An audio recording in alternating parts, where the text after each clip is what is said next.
Good day everyone, so let's chat a bit about Not Krai. If you've looked at the latest YouTube video from the Genshin developers, you'll know that we're not getting Shnezhnaya, but we're instead getting a region that is described as being on the edge of Teyvat. Don't know if that means Teyvat is flat or not. And effectively for the next year, that's going to be our content. So we're not going to go to Vitsaritsa, we're going to go and learn more about the Genshin lore. Yay!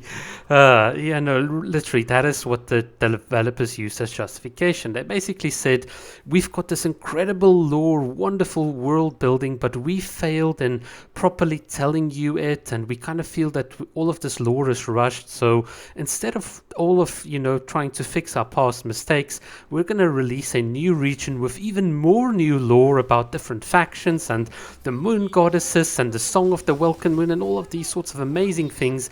And in the process, we'll tie up all of the existing lore. It's just, I'm not convinced. I really want to call bullshit on it. I think it's just going to be one beautiful, glorious mess. And ultimately, it's just them looking at an excuse to kind of stretch the game out a bit because, they're developing Genshin Impact Part 2. They are developing it, so they just want to give themselves an extra year.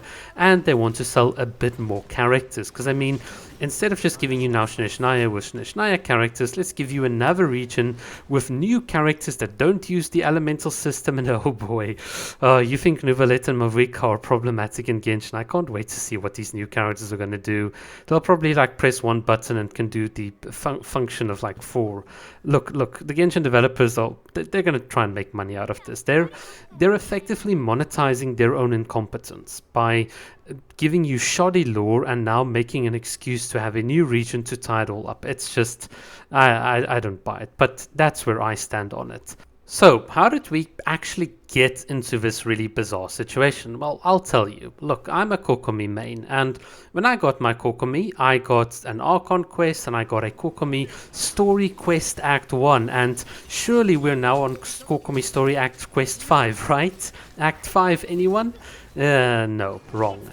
The thing is, we're still stuck at Act 1 because you know what the Genshin developers did? They said, oh, here is a character, so let me tell you about what happened in Liyue 1,000 years ago. And you won't believe it, but even 2,000 years ago, we had the Stove God, but 3,000... It's this is what the Genshin developers do. They give you characters, and instead of driving the story from an interactive perspective and kind of building up the regional history through interactions, they kind of just give you these obscure books and random events that are completely filler patch, and it's very disparate. It doesn't make for a good viewing. Now you might ask, well, what do you mean by character interactions? Well, let me kind of explain it very simply.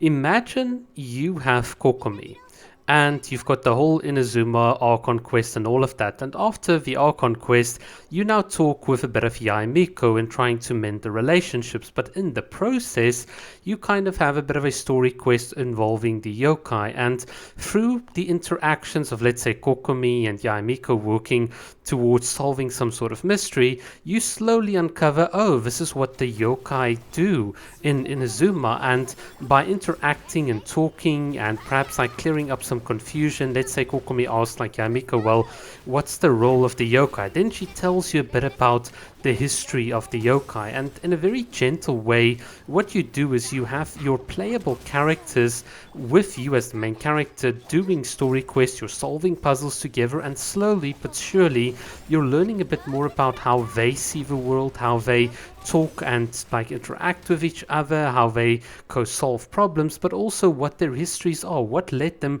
to become the characters that they are today. And in that exploration, you can tell the narrative story of what happened during the history of Inazuma. That's a much richer way of doing it. And then on another time, you might, let's say, go with Raiden Shogun, and this is where I thought Raiden Shogun's story quest was so good. I know a lot of people might not like it, but the fact that we then get a glimpse of the past and the history, that's what you want. That's the way in which you tell the story. You don't say, oh, all of these important lore drops are hidden behind books. No, what you try and do is to say, let me leverage the knowledge that my current players have. So let a character like Kokomi come up to you as a traveler and say, hey, we did this thing in Enkonomiya, but I discovered a very peculiar book. It says Sun and Moon, and this seems to be why Orobashi was killed. Let's go and ask the Raiden Shogun about it. And then you go to the Raiden Shogun, and then the Raiden Shogun realizes, like, oh, this entire directive by Celestia to kill Orobashi was made because of this book, and now you can have a bit of more interactions and a lot of the conflict as to why the people of Watatsumi Island might hate the Shogun. You can actually resolve that conflict by redirecting that anger towards something like Celestia. That is just me making all of this up, but suddenly the story and the lore and everything can be connected to the here and now.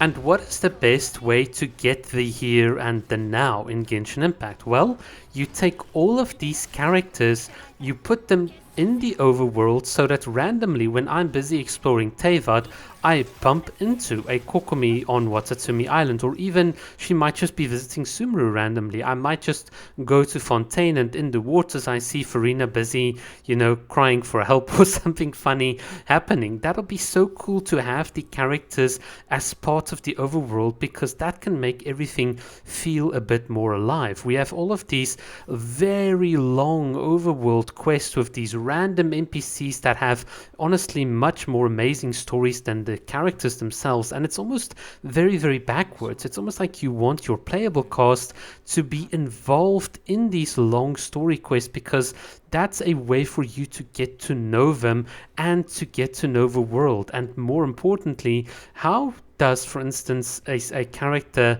like Fremene interact with a character like Kole, hypothetically? How would that character interaction look? How would a character interaction of someone like Linny and Yaimiko work?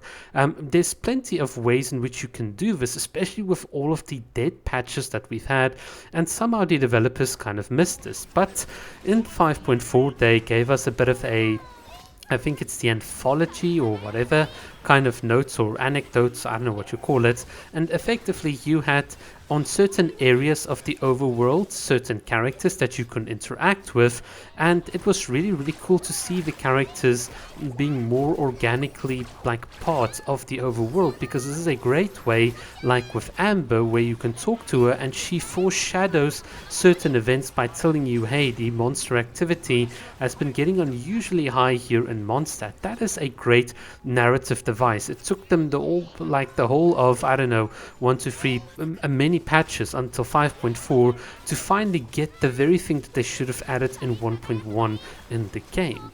And that's just what drives me so crazy, because now all of a sudden, once again, instead of focusing on driving these character interactions, instead of telling us, hey, we're not going to give you Shineshinaia, but we're going to extensively build character interactions and expand the existing lore and world of Genshin to hopefully make it a bit more interesting to set up the grand finale, you know what we're going to do? Now we're going to give you more characters and a new region that's never been foreshadowed, and I mean, Genshin could have done so much better. It's such a shame. It's such a shame how they've really wasted the potential of all of these characters. I mean, just in my own head, like thinking about how better or how differently you could have told all of these stories. It's just, it is kind of sad. But yeah, tell me if you guys agree or disagree. I personally am here for the combat, for the exploration. I like my characters, and I think the thing that gives characters a lot of depth is not just like what I know about the characters, but how characters talk to other characters. Like in real life, you know half of yourself and your friends know the other half. You don't know how you are unless other people can point out some of the behaviors that you miss. And that's the thing. It's the same like in a story context. What gives Genshin its life is its characters and how they work together, and that is how you can then tell a narrative story. And I think the best way to do it practically is in the form of downloadable DLC content. So for mobile players, because I know mobile players are so incredibly precious and they don't have a lot of space on their devices and whatever, that's kind of the fairest way to do it. Oh, by the way, this whole idea from the Genshin devs that they couldn't add more characters from the cast to the overworld because of device limitations on mobile devices, That's absolute bullshit, and you know why? Because all of the NPCs in the overworld in Genshin Impact don't despawn. If you teleport from Natlan, effectively certain elements like the crafting bench and like some of the NPCs still remain there, even though you've teleported to Mondstadt. So this idea that, you know, the devices were somehow a limitation, I just thought that was the flimsiest excuse. And yeah, if anyone wants evidence, I can make a follow-up video on that, because I've literally like seen it with the mods and stuff, how the teleportation around the interactive map works. It's just crazy.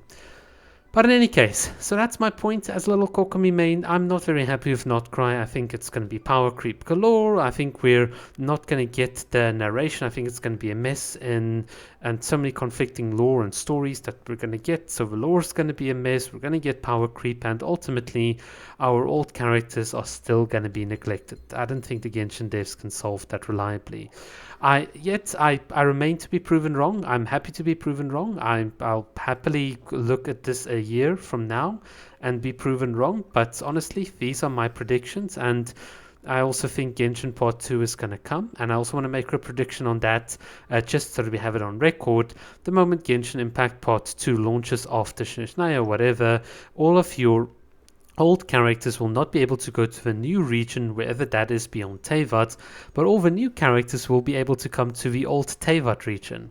Yeah, I've learned a couple of things from Honkai Impact First, so I've also learned to be skeptical about these devs.